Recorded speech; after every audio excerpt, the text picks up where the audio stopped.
Quando a gente pensa em cirurgias na parte de nariz, garganta, ouvido das nossas crianças, muitas dúvidas surgem. Então hoje eu trouxe a nossa otorrinopediátrica, a doutora Ana Santiago, para nos ajudar a entender um pouquinho mais sobre esse assunto. Bem-vinda novamente. Obrigada, Mariana. Boa tarde. Boa tarde. Então, assim, as mães estão querendo muitas informações sobre esse assunto e eu queria entender, então, quando que é necessário uma criança passar por um tipo de cirurgia nesse setor e quando que não é necessário, quais os tipos de cirurgia? Conta para nós. Vamos esclarecer algumas dúvidas. Bem, as cirurgias em otorrinolaringologia, principalmente as cirurgias que a gente faz em criança, que são cirurgias de dreno, carretel nos ouvidinhos, cirurgia de adenoide, cirurgia de amígdalas, estão entre as cirurgias mais realizadas no público pediátrico. Então, assim, são cirurgias muito frequentes nesse público pediátrico.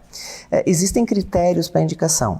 Nós temos a Sociedade Brasileira de Otorrinolaringologia, ela frisa e divulga bastante entre os nossos médicos, que somos os sócios da sociedade, os critérios para indicação para tratamento cirúrgico. Então, não é toda criança que deve ser operada. Alguns critérios têm que ser preenchidos, tá? Por exemplo, a cirurgia de adenoide, que é aquela carninha esponjosa que cresce atrás do nariz e dificulta a respiração. Aquela criança que respira com a boca aberta, tá?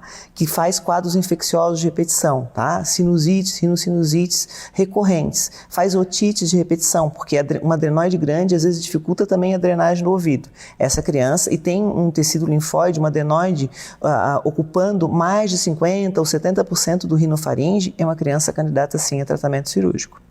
Uma criança que faz otite de repetição, aquela criança que quase todo mês está tomando antibiótico porque o ouvido está inflamado, ou tem uma secreção no ouvido, mesmo que não cause dor, e essa secreção dificulta a audição da criança, causando prejuízo ao seu aprendizado, o desenvolvimento da linguagem, essa criança é candidata a tratamento cirúrgico no ouvido. A colocação do tubo de ventilação, que é um pequeno dreninho que a gente coloca na região do tímpano e drena, ventila o ouvido médio. Uma cirurgia até bem inteligente, porque ela é bem simples. A gente ventila o ouvido médio, tira a secreção do ouvido, a criança volta a escutar novamente, tá?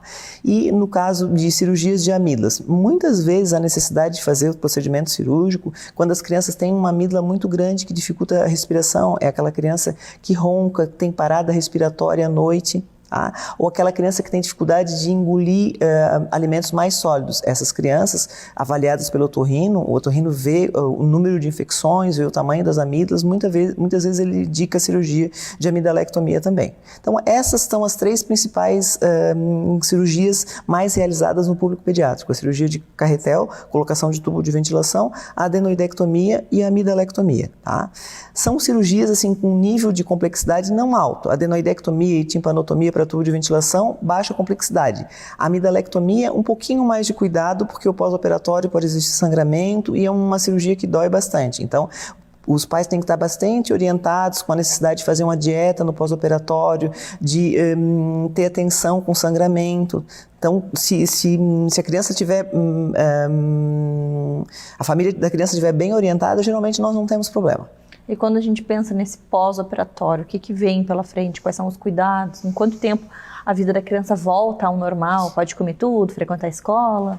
Geralmente, cirurgias menores, onde a gente mexe só na adenoide, a alimentação a gente pede para cuidar 1 ou 2 dias, mas assim, não é uma cirurgia que impacta muito no pós-operatório, porque não fica uma área cruenta, uma área para cicatrização aberta, fica atrás do nariz. Então, geralmente nós não temos muito problema com a cirurgia de adenoide, é uma cirurgia mais simples do pós-operatório.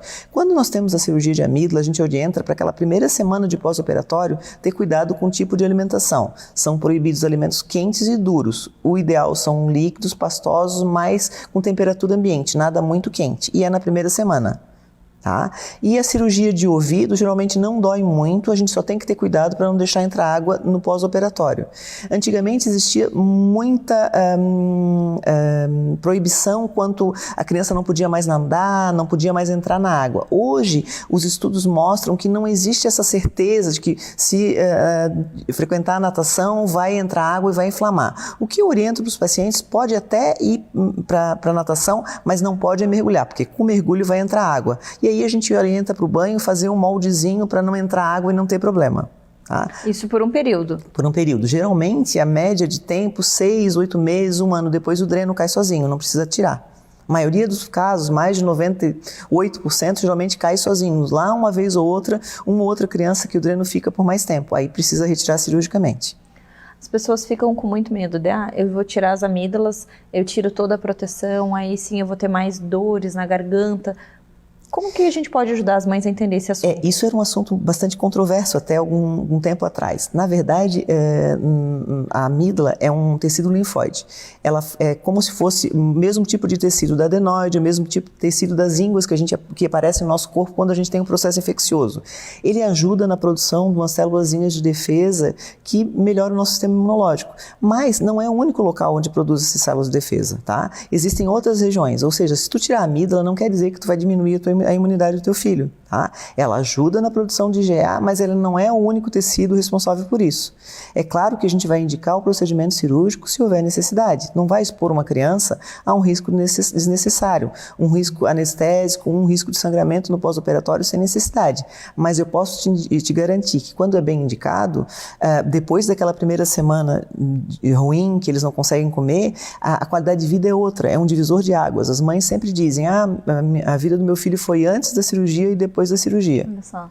Então, essa questão da imunidade, existia muita controvérsia sobre isso. Então, quando é bem indicado e realmente tem um quadro obstrutivo, esse medo, vou tirar a amígdala, vai diminuir a imunidade. Não, não acontece isso. Existem outros tecidos que ajudam a produção dessas células de defesa. E nós estamos indicando a cirurgia porque a criança provavelmente está com um quadro infeccioso e está com infecções respiratórias. Então, assim, o benefício vai ser maior do que o risco, vale a pena fazer o procedimento. É verdade, porque se a gente está fazendo a cirurgia porque a criança está repetindo os quadros virais, que proteção é essa? Exatamente. Então, assim, existem critérios de indicação. O otorrino consegue avaliar esses critérios e ele vai indicar conforme a necessidade, tá? Mas assim, quando bem indicado, a cirurgia é um divisor de águas, as crianças melhoram bastante. Os pais só têm que ter bastante orientação de como é que vai ser esse pós-operatório, tá? Principalmente nas cirurgias de amígdala, que o pós-operatório é um pouquinho mais chatinho aquela primeira semana. Depois a coisa melhora. Tá? E aí realmente eles vão notar a diferença depois de uma semana. Já cirurgias de adenoides, a diferença é que não existe tanto cuidado no pós-operatório, a coisa fica mais fácil. E as cirurgias dos ouvidos, quando a gente tira a secreção e a criança volta a escutar, é maravilhoso. Geralmente a gente coloca o dreno, depois a criança faz a revisão de uma semana e as mães dizem que eles já começaram a balbuciar e já começaram a falar. É incrível, porque a presença de líquido no ouvido médio diminui em torno de 25 decibéis a audição da criança. Quando tu retira a secreção, melhora a audição. As crianças que demoravam a falar, começam a ficar tagarelas. É incrível. As mães relatam assim um divisor de águas pós-cirúrgico.